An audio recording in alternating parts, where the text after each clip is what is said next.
அனைவருக்கும் வணக்கம். UGTRB mathematics exam வச்சுட்டா காம்ப்ளெக்ஸ் அனாலிசிஸ் வந்து ஒரு முக்கியமான எம்சிக்யூஸ் பார்க்க போகிறோம். ஸோ இது எல்லாமே ஹைலி இம்பார்ட்டன்ட் எம்சிக்யூஸ் தான். ஸோ ஒன் பை ஒன்னா பார்த்துடலாம். Let f of z equal to z power 4 times cos of 1 by z, z not equal to 0. In the nature of singularity at z equal to 0 ன்னு கேட்குறாங்க. First option removal singularity, second option pole of order 4, third option essential singularity. இது வந்து analytic பாயிண்ட்னு சொல்கிறாங்க. z equal to 0 வந்து ஒரு analytic பாயிண்ட்ன்றாங்க. So analytic function எடுத்துக்கிட்டிங்கனாவே limit z tends to 0 f of z exist ஆகும். ஓகே, இது வந்து அனாலிட்டிக் ஃபங்க்ஷன். எப்பவுமே ஒரு ஃபங்க்ஷன் அனாலிட்டிக்காக இருக்குன்னா அந்த பாயிண்ட்டில் லிமிட் எக்ஸிஸ்ட் ஆகுதுன்னு அர்த்தம். பட் இது லிமிட் எக்ஸிஸ்ட் ஆகாது, இது வந்து டஸ் நாட் எக்ஸிஸ்ட். ஸோ அப்போ என்ன டைப் ஆஃப் சிங்குலாரிட்டி அப்படின்னு நம்ம பார்க்க போகிறோம். இப்போ காஸ் இசட் நமக்கு என்ன தெரியும்? Cos z expansion 1 minus z square by 2 factorial plus z power 4 by 4 factorial minus z power 6 by 6 factorial plus and so on இப்படி போயிட்டு இருக்கும். இப்போ இங்கே காஸ் இசட் பதிலாக காஸ் ஆஃப் 1 பை இசட் இருக்கு இல்லைங்களா, அதை அப்படியே உட்கார வைங்க. 1 minus 1 by z square into 1 by 2 factorial plus 1 by z power 4 into 1 by 4 factorial minus and so on. இப்படி போயிட்டு இப்போ இது கூட z power 4 மல்டிபிள் பண்றீங்க. z power 4 மல்டிபிள் பண்ணீங்கன்னா நமக்கு என்ன கிடைக்கும் பாருங்க. ஸோ இப்போ z power 4 minus z square into 1 by 2 factorial plus 1 by 4 factorial minus 1 by z power 4 அப்போ z square into 1 by 6 factorial plus and so on. இப்படி போயிட்டே இருக்கும். ஸோ இந்த பார்ட் வரைக்குமே உங்களுக்கு என்ன ஆகுது அப்படின்னா அனாலிட்டிக் பார்ட்டாக வருது. ஸோ இதுக்கப்புறம் பார்த்தீங்க அப்படின்னா ஜீரோ டேர்ம்ஸ் வந்து நெகட்டிவ் பவர்ஸ் வந்து இன்ஃபினிட் டேர்ம்ஸ் வருது. 1 by z ஸ்கொயர் அப்புறம் 1 by z பவர் 4 அப்படியே போயிட்டே இருக்கும். அப்போது இந்த டேர்ம்ஸ் ஆஃப் எக்ஸ்பான்ஷனில் பார்த்தீங்க அப்படின்னா நெகட்டிவ் பவர்ஸ் ஆஃப் z வந்து இன்ஃபினிட் டேர்ம்ஸ் இருக்குது அப்படின்னா அந்த சிங்குலாரிட்டிக் பேர் வந்து essential.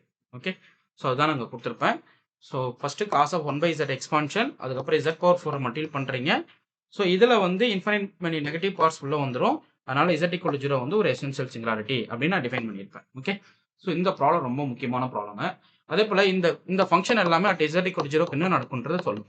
1 by z square f of z equal to z times sin of 1 by z at z equal to 0 எல்லாத்துக்குமே நேச்சர் ஆஃப் சிங்குலாரிட்டி டிஃபைன் பண்ணுங்க. f of z equal to z into cos of 1 by z plus sin of 1 by z. So இந்த type of singularity at z equal to 0க்கு என்ன நேச்சரை define பண்ணும் அப்படின்றத நீங்கள் உங்கள் ஆன்சரை கமெண்ட் பண்ணுங்க. ஓகே, ஸோ அடுத்த ஆப்ஷன் பார்ப்போம். Suppose f as zeros of order 7 at z equal to a and g as a pole of order 3 at z equal to a, then f and g என்னவா இருக்கும்னு சொல்லி கேட்குறாங்க. ஆக்சுவலாக போல் of ஆர்டருக்கும் zeros of ஆர்டருக்கும் difference இருக்குது. Suppose f as zeros of order 7 at z equal to a ன்னு வச்சுக்கோம். f of z எப்படி எழுதலாம்னா z minus a whole power 7 times some h of z, where h of z is analytic. Okay, மைண்டில் வச்சுக்கணும், ரொம்ப ரொம்ப முக்கியமான விஷயம். ஒரு போல் ஆஃப் ஆர்டர் டிஃபைன் பண்ணிட்டா இதான் ஃபார்முலா. அதாவது அந்த பவர் டைம்ஸ்க்கு அந்த ஃபேக்டரை மல்டிபிள் பண்ணிட்டு ரிமைனிங் ஃபேக்டர்ஸ் நீ ஏதோ ஒன்று எழுதிக்கலாம். பட் அது அனாலிட்டிக் பட்டா எழுதணும். Suppose G S pole of order 3ன்னு சொல்லிட்டாங்க. அப்போ G of z equal to 1 by z minus a whole power 3 into h of z, sum h of z. கரெக்டுங்களா? Sum h dash of z கூட எடுத்துக்கோங்க. இப்போ f and g product பண்ணுறீங்க. f and g product பண்ணும்போது எந்த term cut ஆகும்? இது எவ்வளோ கட் ஆகும்? 4 டைம்ஸ் வந்துடும்.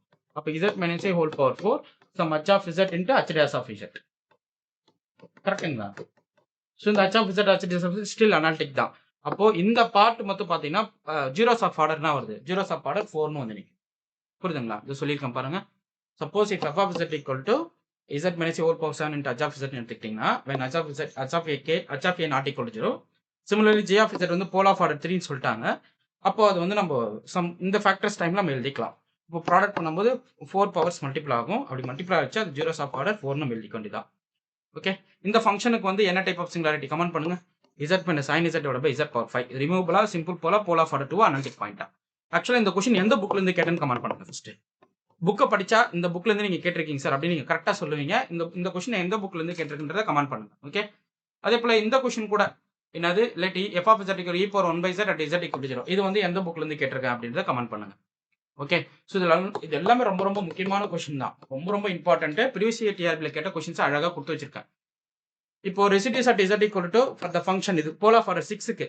இப்போ போல் ஆஃப் ஆர்டர் என்னக்கு ரெசிடியூ ஃபார்முலா என்ன? Residues of f of z at z equal to 2க்கு pole of order pole of order 6க்கு போட போறீங்க. 1 by 6 minus 1 factorial d fifth derivative of